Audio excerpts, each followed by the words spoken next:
Баршаңызға қайырлы күн достар, сіздермен бірге Құдайберген Нұршахар. Бүгін сіздерге осындай өрнекпен тоқылатын макаси тоқып үйрететін боламын. Көріп тұрғандарыңыздай жаздық өте әдемі, ерекше. Сонымен қатар аяғыңыз терлемейді. Сетка макаси деп айтайын, сетка макаси тоқып үйрететін боламын осындай узормен. Олай болса, сабағымыз бастамас бұрын менің арнама жазылып, қоңыраушаны басуды ұмытпаңыз. Видеоның соңына дейін көріп, ұнаған болса лайк басып, түсінбеген жеріңіз болса пікірге жазыңыз. Олай болса, сабағымызды бастаймыз. Ең алдымен достар, бізге қажетті құралдар ол бізде арнайы табан. Менде тоқылып жатқан табанның өлшемі 39 размер. Сонымен қатар крючок номер 1. Крючок номер 1 және де осындай маркер. Одан кейін осындай зажигалка. Зажигалканы тек басында ғана күйдіреміз. Содан кейін өзіңіз қалаған осындай жіп, түсті жіп. Ал бізде достар, қараңыздар, біздегі жібек жіптерден бөлек, бұл бізде шамбала деген жіп. Менде осы аптаты қалған, осы сабаққа болады түсіріп тастайын деп, осымен түсіріп жатырмын. Даусыма мән бермеңіздер, тамағым қарылып кішкене солай болып тұр. Бұл бізде шамбала деген жіп. Бұнда басын осылай күйдіріп алыңыздар. Бұл қатты сөгілмейді, бірақ соның өзінде де күйдіріп алғандарыңыз артық етпейді. Бұл бізде шамбала жіп, бұрынғы жібек жіптерден разницасы, бұл бізде второй сорт. Ал первый сорт бізде жібек жіп болған. Жібек жіп бізде жылтырайтын, ал бұл бізде жылтырамайды. Көріп тұрсыздар ғой, жылтырап тұрған жоқ. Көрдіңіздер ғой? Дәл осылай тұрады. Менде қалған астатық болғаннан осымен тоқып тастайын. Олай болса достар, мен сабағымды бастаймын. Ең алдымен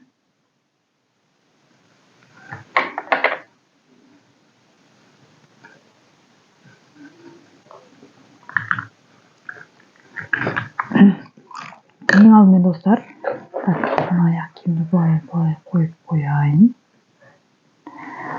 Енді достар, қараңыздар, бұл бізде арнайы табан. Арнайы табаннан бізде қараңыздар, меркісі бар өзінің, бұндай белгілері. Көрдіңіз ғой, алдында, артында, өкшесінде дегендей. Дәл сол алдыңғы меркідан біреуін тастаймыз да екіншінен бастап тоқимыз.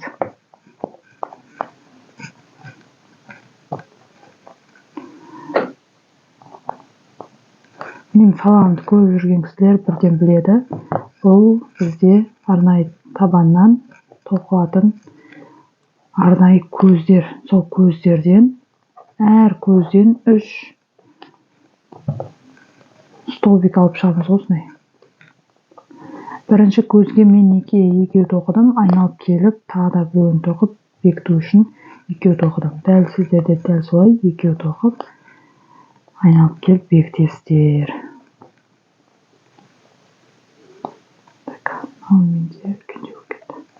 Тарта отырып тоқыңыздар.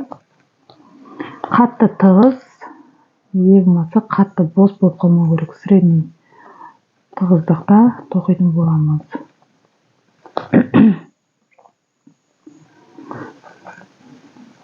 Міне достар,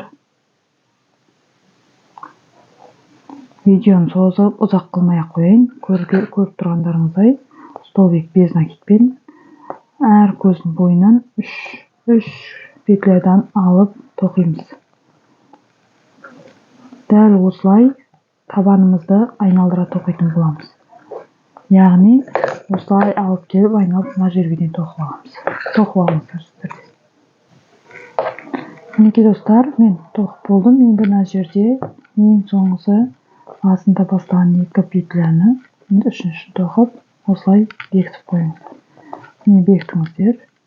Бекіттім. Енді осы жерден бір воздушный ілдім, және де әрі қарай, яғни бір қатар столбик без накид тоқып шығамыз.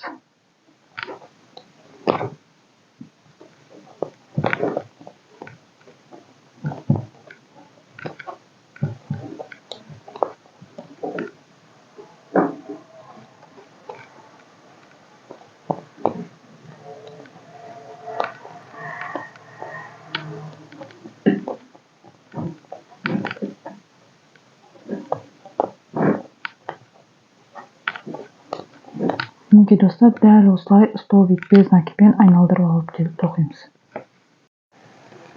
Міне достар, мен айналдырып алып келіп мына жерге бекіттім. Енді достар, біз мына макасыйдың осы алдын тоқитын боламыз, ұшын. Ол үшін достар, қараңыздар, бізде белгі бар, зауыттың салып берген белгісі. Біреуінде көрінеді, біреуінде көрінбей тұрады. Менде қараңыздар, кітеу көрініп тұр. Дәл осы жерден енді қараңыздар. 1, 2, 3, 4, 5, 6, 7. 7 көзді санап аламыз да, осылай іліп, бекіттік. Енді крючокқа жүктелеміз да, бір көз тастап, келесі көзден бастап тоқимыз. 1, 2, 3, 4, 5, 6, 7, 8, 9, 10. Енді бір көз тастап, келесі көзге осылай бекітіп, басына маркер қадап қоямыз. Енді достар, қараңыздар, енді бізде мына схема басталады. Ол схеманы былай ең бірінші қағазға осылай жазып алыңыздар. Көрдіңіздер ғой? Точка, сосын бір көз, столбикте, сөйтіп осылай сызбасын жазып алыңыздар. Болмаса, мен сияқты артынан қайталап отырыңыздар. Міне жібімізді керіп алып келіп, бір көз тастап, келесі көзге тоқып бастаймыз. Келесі көзге. Міне, бір тоқыдық. Бос көз тастаймыз. Міне, бос көз. Мына жерде ғой. Бір воздушный тоқыдық. Содан кейін мына жердегі бос көзге тоқимыз. Столбик, знакин, бір столбик знакин. Енді 2 воздушный петля тердім. Мына 1, 2 тастаймыз. Бір мен 2 тастадық та, үшіншінен тоқимыз. 6 штук тоқимыз. 1, 2, 3,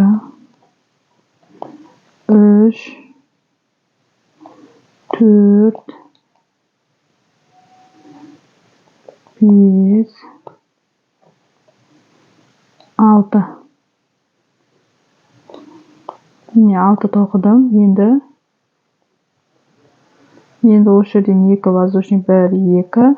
Содан кейін отырған таға алып келіп, 1 үстіне тоқыдық. Сонда бізде 2 петля қалды.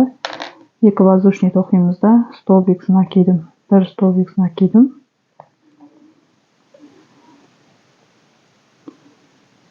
Көрдіңіз ғой? 1 столбик знакидім. Содан кейін мына жерде бір көз тастап, келесі көзге бекітеміз. Бекітіп қойдым.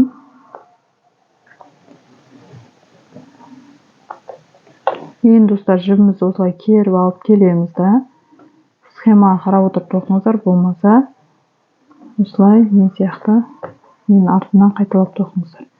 Енді міне бір көз тастап, келесі көзге бекіттім. Енді достар, қараңыздар, бір ғой, бір столбиктің үстіне 2 тоқимыз. 1, 2. Көрдіңіз ғой? 2 тоқыдық.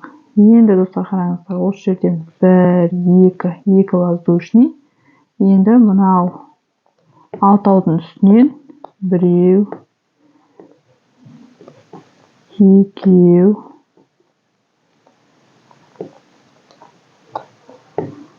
3, 4, 5. Мен 5 тоқыдым. Енді осы жерден 2 воздушный петля. Сосын мынау тұрған біреудің оң жағынан біреу, сол жағынан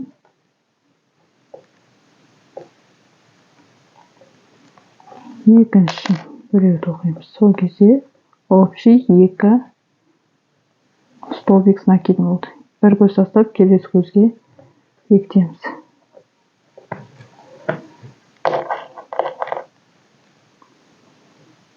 Маркер адап қоямыз. Енді достар, тағы да жібімізді тартып алып келіп, бір көз тастап, келесі көзге.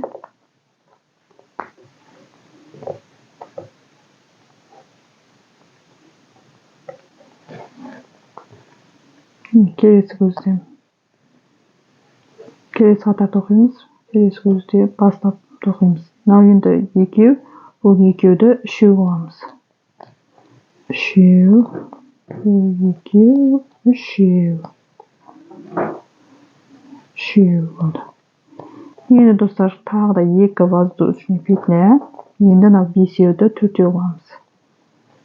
1, 2, 3, 4. Енді 2 воздушный. Сосын 2-ді 3 қыламыз. 1, 2, және соңғысы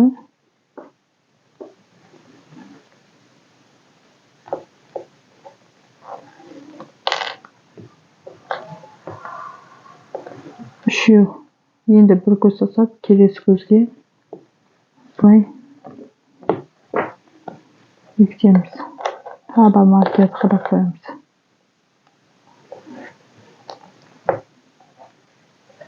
Бұл жерде қатардағы петлялар саны өзгеріп жатқан жоқ. Өздеріңіз байқап тұрған шығарсыздар. Бір жағы минус ауа дейді жатса, екінші жағы толығып жатыр. Сонымен тең болып тұр осы кезде. Енді мына жерде бізде 4 болады. 1, 2, 3, 4 болған. Отак 4 болады. Енді 2 воздушный петля теріп, 4 болғанда 3 қыламыз. 1, 2, және 3. Енді тағы да 2 воздушный, 1, 2. Мынау тұрған 3 столбикті 4 столбик қыламыз. 1, 2, 3,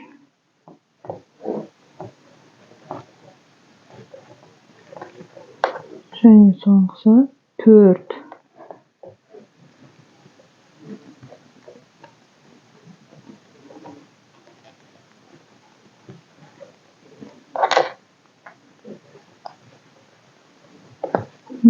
Болды. Енді бір көз тастап, келесі көзге былай бекітеміз.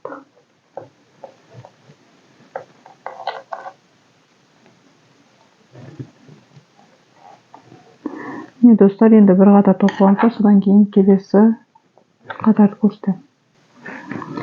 Мен тоқ болдым. Енді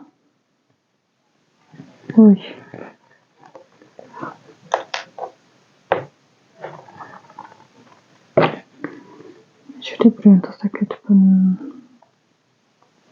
Осылай достар, қарап отырып тоқыңыздар, қалып кетсе, сөгіп қайта тоқыңыздар. Сол кезде әдемі шығады.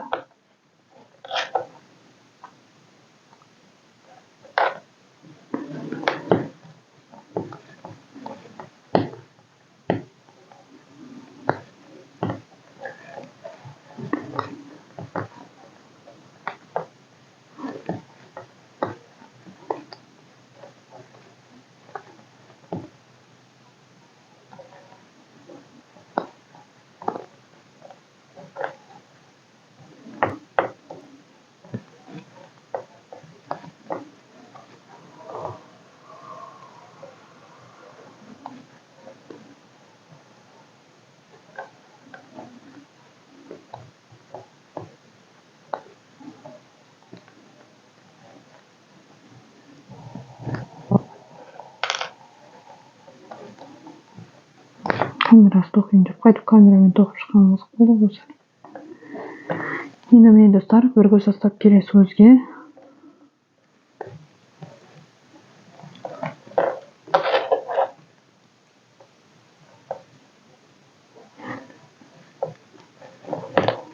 Енді достар, қараңыздар, осы жерден біз санын көбейтеміз, сонымен қатар бір қатар қосамыз. Оны қайтеміз, міне бір көз тастап келесі көзге тоқимыз.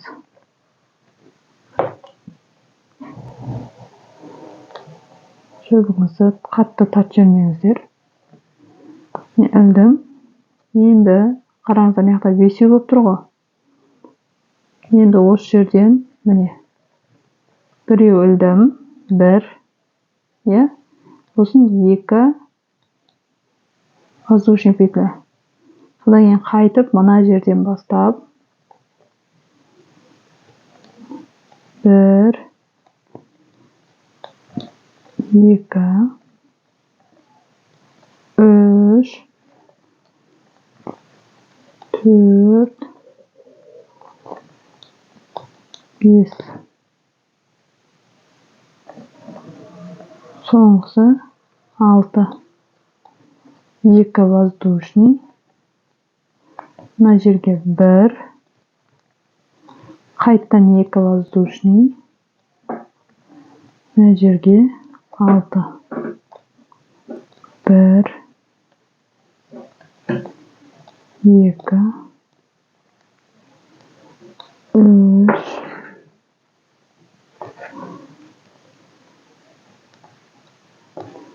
4, 5.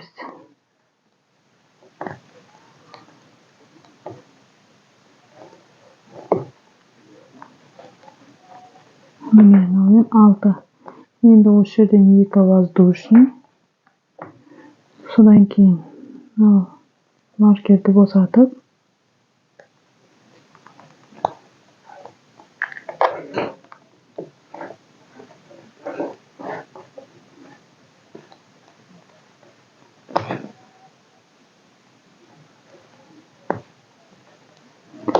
міне осылай болады. Енді осы жерден бекітеміз, бір көз тастап екінші көзге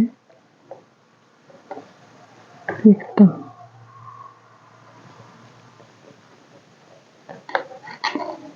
Мінекей достар, менде осымен қосу басталды.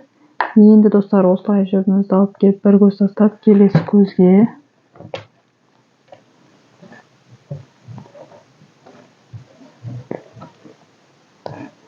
Енді мынау біреу ғой, біреудің үстіне 2 тоқимыз.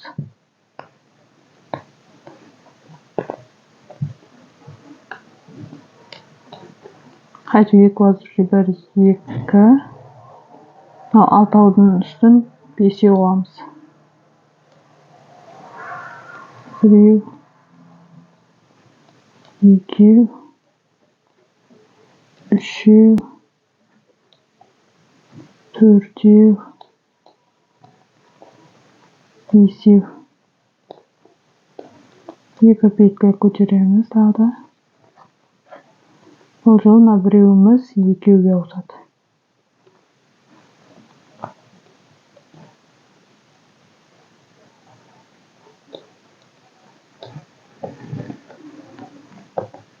Тағы да 2 воздушный. Мына жердегі 6-ды 5 қоямыз.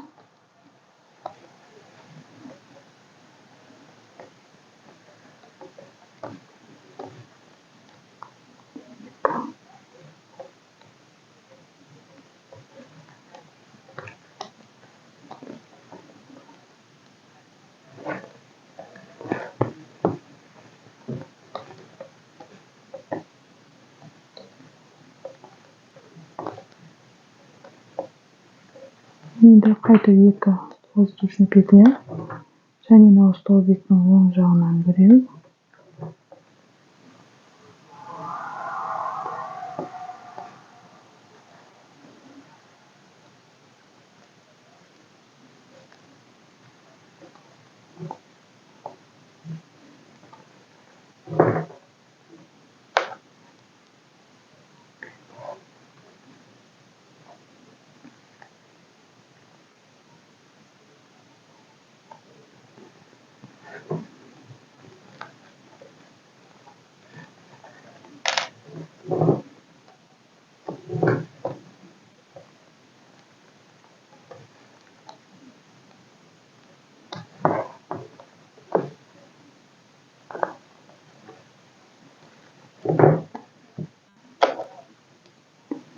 Мінекей достар, мен тоқып болдым. Қараңыздар, осылай. Бүйтесіздер, көрдіңіздер ғой. Дәл солайынан енді мына қатар тоқып тастаңыздар. Міне бізде мынау біреу тоқылды. Міне қараңыз, мынау біреу тоқылды. Мынау екіншінің жартысы. Бұл бізде міне біреу, екінші жартысы дегеніміз, демек біз осы жердеміз. Енді бізге осы, содан кейін мынау аралық. Мына міне біреу болды, екеу, үшеу, соңғысы төртеу.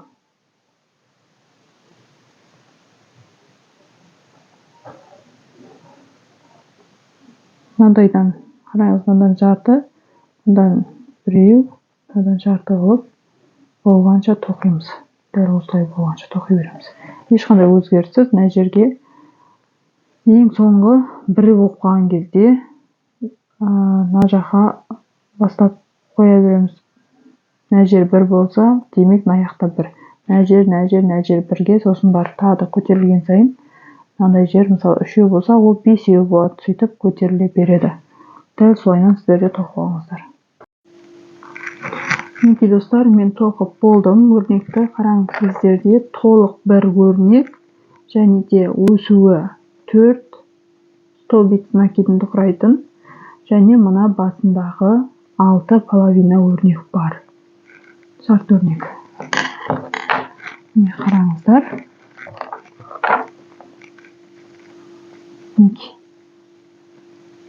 Бізде екеуі бірдей болып тұр. Сіздерде дәл осылай тоқып алыңыздар. Міне бізде мына басындағы 10 столбик накидінен бастап қосқанда 1, 2, 3, 4, 5, 6, 7, 8, 9, 10, 11, 12, 13, 14, 16, 17, 18, 19, 20 қатар, общий 20 қатар сіздерде осылай тоқып алыңыздар. Содан кейін мына артын тоқимыз. Минуттың көп болып кеткеніне байланысты, ұзақ болып кетсе ютубқа жүктелу қиын. Сол себепті мен екі бөліп түсіремін.